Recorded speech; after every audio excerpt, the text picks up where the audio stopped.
Assalamualaikum warahmatullahi wabarakatuh. Baik, Bapak Ibu sekalian, saya doakan semua yang hadir, yang dengarkan kajian. Amin, belum pi. Apa?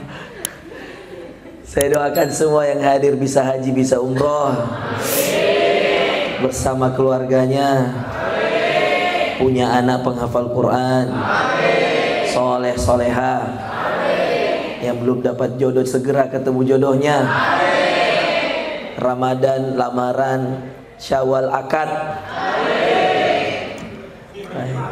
Pejabat-pejabat Airnav, saya doakan semua lancar rezekinya. Banyak istrinya. Langsung diam ibu-ibu. Baik, Bapak Ibu sekalian, syukur alhamdulillah Allah mendaratkan saya jam 5 subuh tadi dari Jakarta. Keliling ya, tanggal 7 udah berangkat lagi. Saya baru paham, oh ternyata itu tugasnya Airnav ya. Pantas pernah pesawatku, pilotnya bilang, pilot Garuda bilang, mohon maaf Bapak Ibu sekalian atas ketidaknyamanannya. Kami terpaksa harus berputar sekitar 5 menit dikarenakan kreditnya bandara. Baru saya tanya tadi, oh kaum itu yang suruh? Bilang, iya kami. Kok tidak tahu bilang ada saya di atas. Saya sudah mau turun. Iya. Bahkan Bapak Ibu sekalian, pernah jamaah umroh saya, iya, saya tungguin dibawa kodong itu jamaah, karena saya punya 2 jamaah waktu umroh akbar Oktober kemarin. Satu Garuda, satu Lion. Yang lain ini kan direct. Kalau Garuda kan nggak ada direct, jadi kita dari Jakarta Makassar lagi. Kami duluan sampai. Ya. Yang Makassar ini qadarullah waktu itu ya, cuaca kurang bagus mungkin ya. Hujan dan mendung ya. Akhirnya dipindah ke Balikpapan. Kalian juga itu yang punya tugas. Kalian yang suruh juga itu. Stop. Dari jam 2 Kak menunggu sama saya. Jam 8 malam baru tiba jamaahku. Oh itu ulah kalian juga. Saya tahu nih sekarang. Jadi besok-besok saya telepon ke semua anak, ada semua nomor. Weh, ini pesawat kasih turun duluan. Karena saya biasa mendarat langsung ke pergi si ceramah. Serius Kak. Kemarin itu sebenarnya pesawat Garuda 5 jam 5 subuh, jam 9 di sini tiba. Ada kan Garuda jam 5. Nah, sebenarnya mau itu supaya langsung pakai Airnav dan keluar bandara. Cuma capek sekali, Mak. Saya bilang, pulang Mak dulu istirahat. Jadi saya ambil yang jam 1. Tiba jam 5, 1.55 tiba jam 5. Pas azan subuh sini. Ya. Jadi begitulah, ternyata Allah memudahkan mengenal orang-orang baik yang punya pekerjaan baik. Kalau kita bekerja sebagai ya dai-nya Allah, sebagai orang yang mengerjakan kebaikan dan mengajak orang juga berbuat kebaikan, dipertemukan, dipermudah. Patwal-patwal, polisi-polisi, Kapolres Tabes, alhamdulillah murid saya, Kapolda juga sering, kemudian juga kita bertemu dalam beberapa pertemuan penting ya, Pangdam, alhamdulillah. Ya itu karena kita jadi ustadz ya. Jadi mereka semua dekat. Dan saya juga menyarankan kepada semua yang mengundang saya. Saya ini membina ada sekitar 1.000 lebih anak yatim, nah, termasuk asuhannya Ustadz Arjun. Tidak bisa setiap acaraku Ustadz Arjun terus saya panggil, tidak bisa. Pasti saya ganti-ganti ya. Saya bawa ganti-ganti. Kemarin karena saya datang ke tempatnya waktu bagi Jumat Berkah, saya lihat bocor.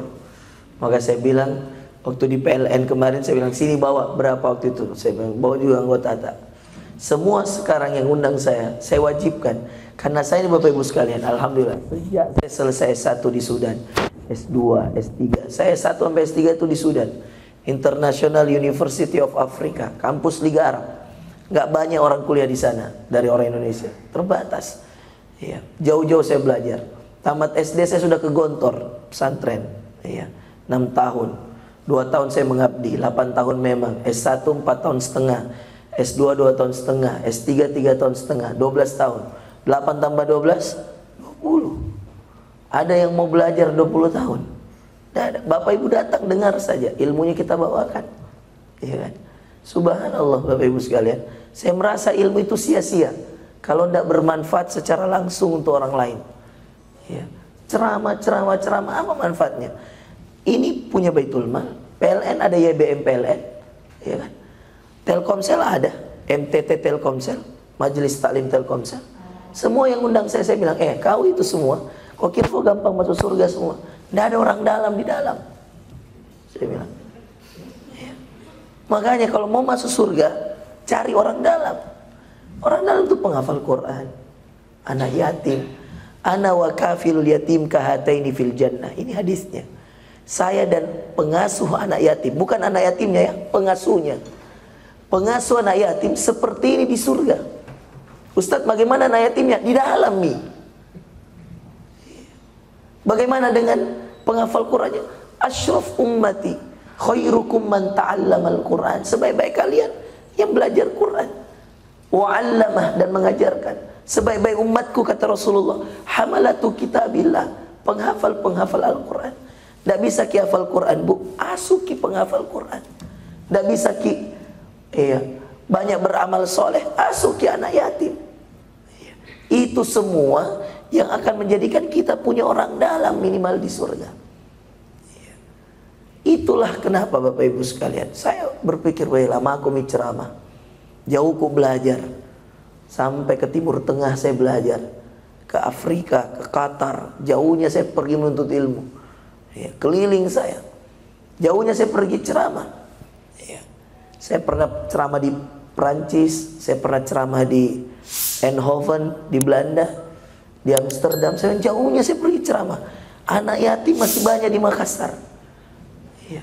Saya mulai sadar, saya bilang, kalau sekedar ilmu yang dinarasikan, saya kira khutbah itu bukan hanya sekedar narasi, tapi solusi. Agama ini solusi, Bapak Ibu sekalian. Tidak bisa agama hanya narasi, tidak bisa. Maka orang airnaf harus berpikir, kalau perlu bikin suatu kegiatan. Apa kegiatannya? Kasih naik pesawat gratis anak yatim. Kunjungan gratis lihat kantor Airnaf. Gilir gitu. Mau itu kodong lihat pesawat. Mana mau lihat pesawat dari jauh. Kalau ada pesawat rusak, kasih naik saya kodong. Siapa tahu ada pesawat rusak terparkir, telepon bilang, tunggu dulu, buka itu pesawat, kasih naik dulu itu anak-anak yatim. Minimal nalia, ini tempat pilot, kasih begitu ki, muliakan ki, senang mereka. Pasti ini dibilang pesawat, sambil solawatin, sambil doakan, sambil ya Allah mudah-mudahan nanti naik pesawat betulan langsung ke Jeddah, pergi umroh di Mekah. Kasih kesempatan mereka. Kalau dokter saya bilang, klinik-klinik itu kalau saya undang ke ceramah, saya bilang ajar anak yatim itu, saya bilang, ajar anak yatim cara nyuntik orang, cara pilih obat, meracik obat kalau apoteker. Ajar mereka, ajari mereka. Itulah amal soleh kita. Karena saya selalu bilang, agama ini not only a word to say. Agama ini bukan hanya kata yang diucap. Bukan hanya kata yang diucap. Tetapi apa? Tetapi solusi yang diberikan. Bukan hanya narasi, tapi solusi. Nah, Bapak Ibu sekalian, itulah kenapa alhamdulillah atas izin Allah kita bisa kumpul semua hari ini. Saya bilang sama semua yang undang saya bilang, kalau kamu tidak mau undang anak yatim, saya tidak mau datang. Cari ustadz lain. Saya bilang, saya ini ustadz, engagement saya kuat, follower saya Instagram banyak, viewers YouTube saya jutaan, 4 juta lebih. Follower saya banyak, artis, saya bina anak-anak, Atta Halilintar dengan istrinya Aurel. Saya berapa kali ceramah di dia, di rumahnya. Putra Siregar dengan istrinya, Teguh Wisnu dengan Siren, Ari Untung, Venita, Dimas Seto, Dinia Minarti, murid saya semua, hari-hari WA. Minta tanya jawab dan seterusnya. Saya bilang engagement saya kuat. Saya bilang saya cuma minta satu. Kau masalah gaji kafalah, saya tidak ada riders harus sekian puluh juta kalau mau undang Ustaz. Saya tidak pernah minta, demi Allah. Mau dikasih cuma kue, teh kotak, kita ambil. Rezeki Allah yang ngatur, saya bilang. Tidak pernah. Sejak saya selesai satu, tidak ada rider saya. Ini mau ke Malang lagi, kemana-kemana dan seterusnya. Nggak ada, saya tidak pernah tahu mau akan dikasih ke apa, mau berapa, tidak pernah tahu. Semua ada tim saya yang ngurus. Dan tidak pernah, coba tanya yang undang-undang ini, ada tidak syarat harus 10 juta? Tidak ada. Berapa kemampuan itu yang dikasih. Tapi kalau di Makassar saya bilang, dan di Jakarta, perusahaan-perusahaan yang mengundang saya, hadirkan anak yatim.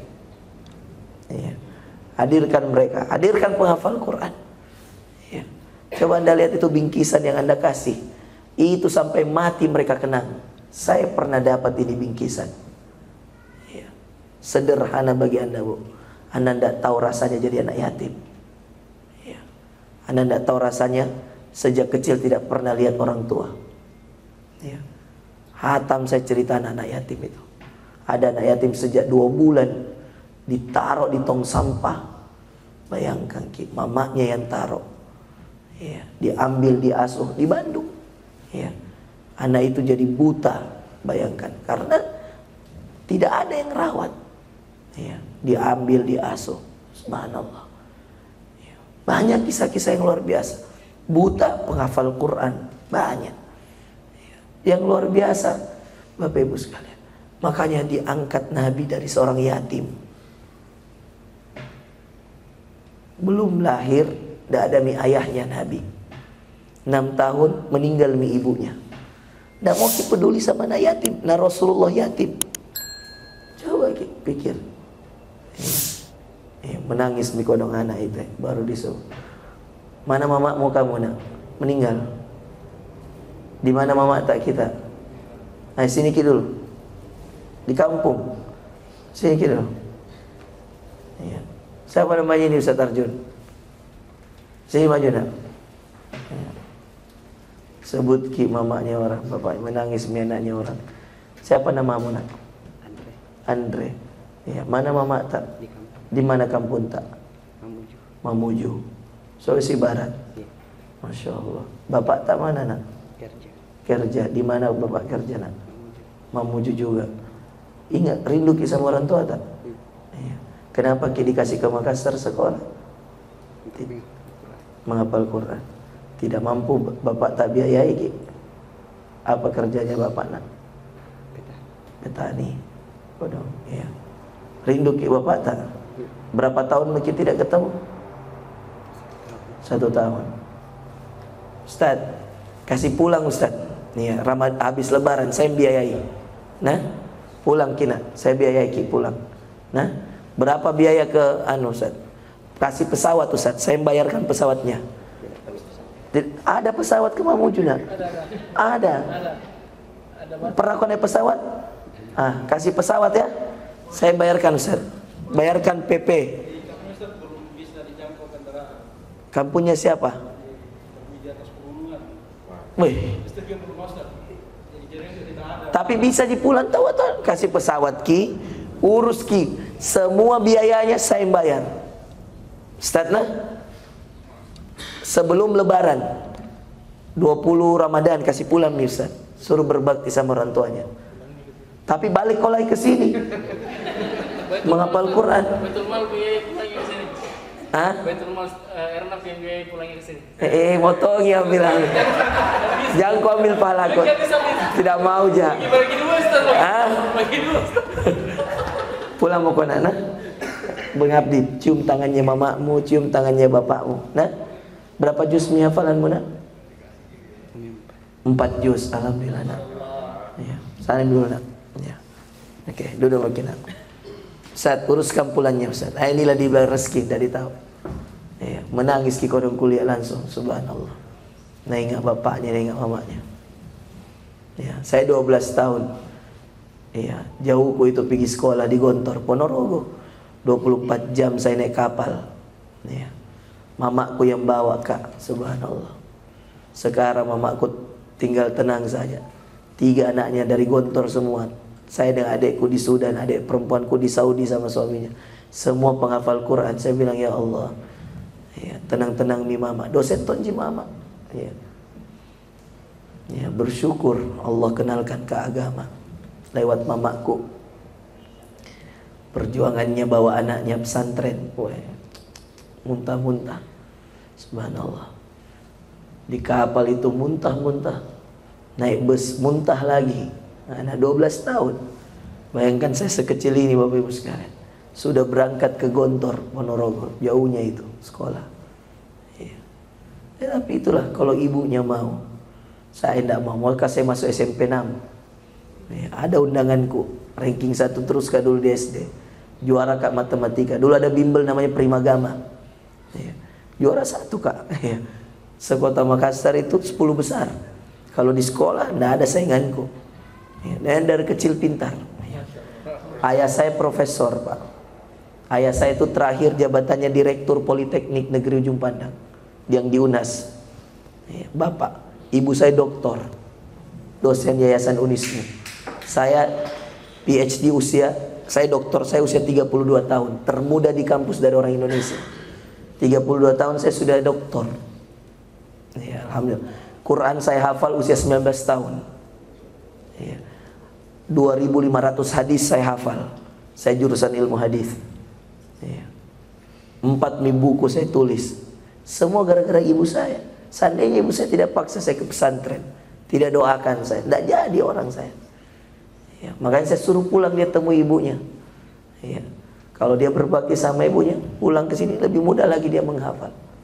Kunci sederhana sebenarnya orang bisa bermanfaat itu ibunya. Makanya ibu-ibu ridhoi anak tak baik-baik. Ya. Jaga anak tak baik-baik. Sayangi ki baik-baik. Syukur ki punya anak. Banyaknya artis belum ada anaknya. Ya. Banyaknya pejabat belum punya anak. Bersyukur ki.